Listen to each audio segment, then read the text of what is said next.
Hallelujah, praise the lord. প্ৰভু যীশুৰ মধুৰ নামত আপোনালোক সকলোকে স্বাগতম জনালোঁ। আশা কৰোঁ আপোনালোক সকলোৱে ভালে আছে। প্ৰিয়সকল, ঈশ্বৰে আমাক সদায় সুন্দৰ সুন্দৰ দিনবিলাক দি আছে আৰু তেওঁৰ অনুগ্ৰহত আমাক জীয়াই ৰাখিছে। আহক আজি দিনটোৰ আৰম্ভণিতে আমি সদায় দিন ঈশ্বৰৰ বাক্য পঢ়াৰ নিচিনাকৈ আজিও এটা বাক্য আমি লওঁ। আজি বাক্য আমি লৈছোঁ যিচয়া 43 অধ্যায়ৰ 2 পদ। তাত সুন্দৰ ঈশ্বৰৰ বাক্যই আমাৰ কাৰণে কৈছে, তুমি জলসমূহৰ মাজেদি গমন কৰিলে মই তোমাৰ লগত থাকিম, আৰু তুমি নদীবোৰৰ মাজেদি গ'লে সেইবোৰে তোমাক তল নিনিয়াব, আৰু জুইৰ মাজেদি চলিলে তুমি দগ্ধ নহবা, তাৰ শিখাই তোমাক নুপুৰিব। Hallelujah, praise the Lord. প্ৰিয় বিশ্বাসীসকল, ঈশ্বৰৰ ইমান শক্তিশালী বাক্য, ঈশ্বৰৰ এইটো প্ৰতিজ্ঞা যে তেওঁক বিশ্বাস কৰা ব্যক্তিবিলাকৰ জীৱনত ঈশ্বৰে এনেকুৱাকৈ ৰক্ষা কৰিব। যদি আমি তেওঁৰ লগত আছোঁ দৃঢ় হিচাপে, তেওঁ পানীটো, জুইতো, ধুমুহাৰ মাজতো, অন্ধকাৰতো তেওঁ ৰক্ষা কৰিব। আমেন। ইয়াতে কৈছে যে জলসমূহৰ মাজেদি গমন কৰিলে মই তোমাৰ লগত থাকিম কৈছে। যেতিয়া আমাৰ জীৱনত অগাধ জলৰ নিচিনাকৈ সমস্যাবিলাক, আমি প্ৰত্যেকটো যীচুক বিশ্বাস কৰা মানুহৰ জীৱনত বা যীচুক নজনা মানুহবিলাকৰো জীৱনত সমস্যাবিলাক আহে, যিটো অন্ধকাৰ, উশাহ ল'ব নোৱাৰা নিচিনাকৈ পৰিস্থিতি। তেতিয়া আমি যদি ঈশ্বৰক মাতোঁ, তেতিয়া ঈশ্বৰে নিজে কৈছে যে মই তোমাৰ লগত থাকিম কৈছে।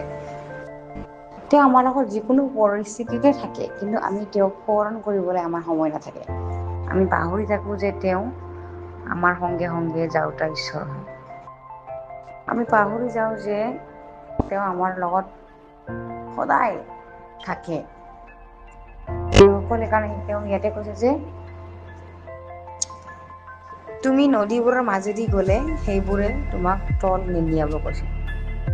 এতিয়া আমি নদীৰ মাজেৰে পাৰ হ'ব নোৱাৰা পানীৰ ঢৌৰ নদীৰ মাজেদি গ'লেও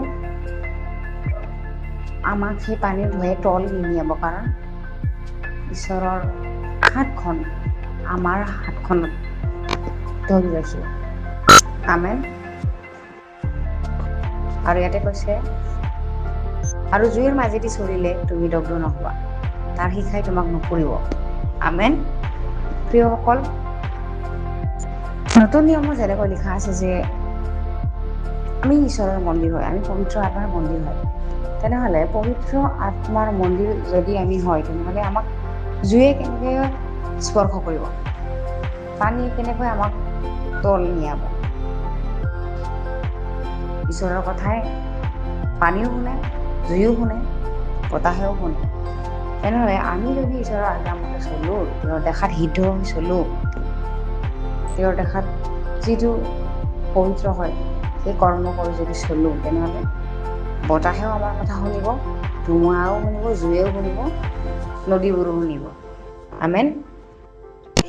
সেইকাৰণে এই সকলো পৰিস্থিতিটো যদি আমি ধৈৰ্যৰে দৃঢ় হিচাপে তেওঁৰ লগত লাগি থাকোঁ, তেনেহ'লে তেওঁ আমাক কেতিয়াও লাজত নেপেলাব।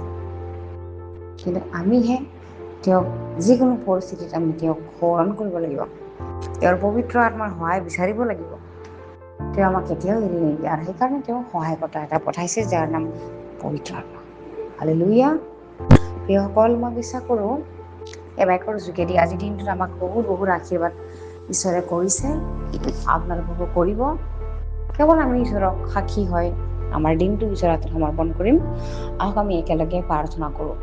ধন্যবাদ প্ৰভু, তোমাৰ প্ৰেম, তোমাৰ অনুগ্ৰহৰ কাৰণে।